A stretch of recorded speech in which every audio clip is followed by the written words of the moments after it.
Damien's fighting the world, and he's trying to hurt people. I vouch for you. You think you mad? Try spending half your life in a cell.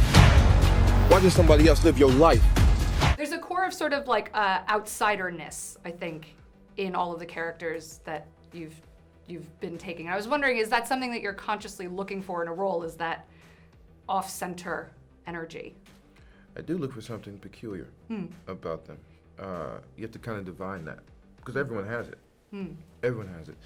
And cinema, not my quote, but I believe it, is a life with all the boring parts cut out. You know what I mean? And so when I look at a character, I'm always looking for something that makes them, I'm not trying to make it up, but it's in there. You know, thing that makes them peculiar, that makes them stand out, you know, because that's why we have a story. That's why they're in the movie, you know. And it is that uniqueness that other people can see and recognize and perhaps attach to. Right, you find yourself in that.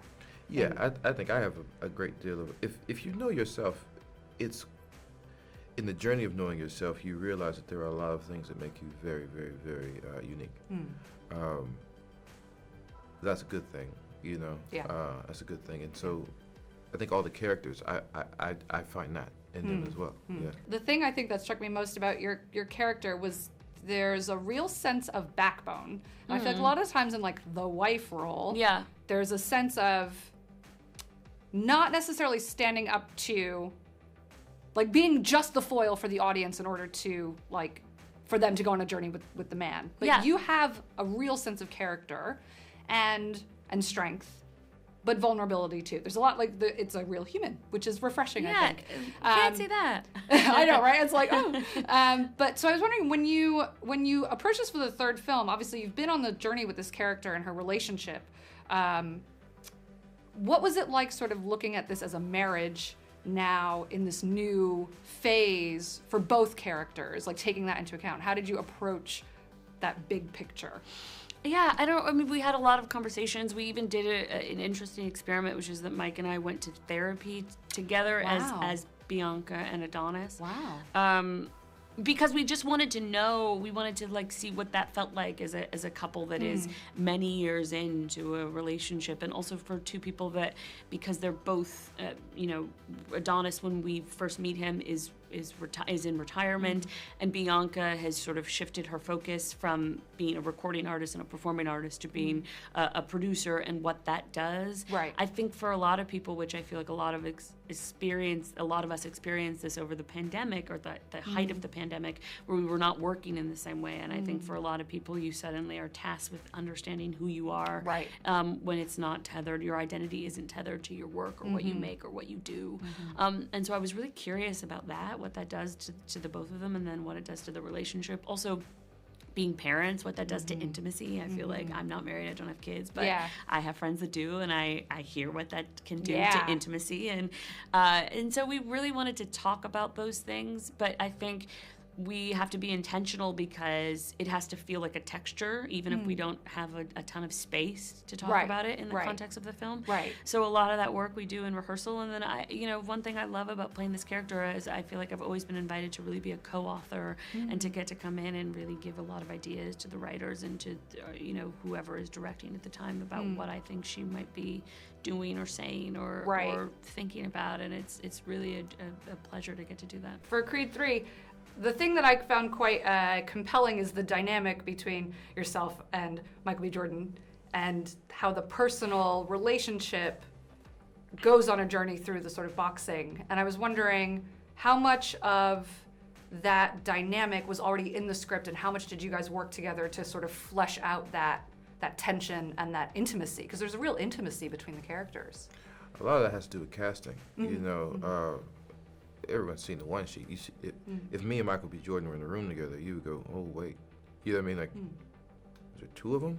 You know what I mean? Like. Right. And so it triggers that animal quality in us, you know, because we're men and not animals. There's a certain amount of compassion and love and heart in us, where we go, oh, there's almost a recognition of similarities, and in the recognition of similarities, you also see the differences. Right. And then there's relationship there. Right. It's just really what's in the room. You know, you go, okay, what's up? You know, you're from there, I'm from here.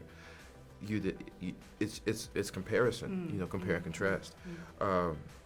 and then the story that we're telling, the fact that these men are so intimately connected from boyhood. Yeah.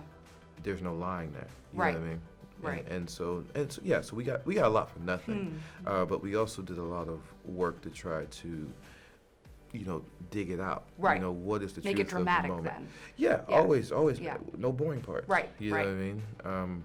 Only parts that give information to the culture, that give information to us as a species, us as athletes, us as whatever.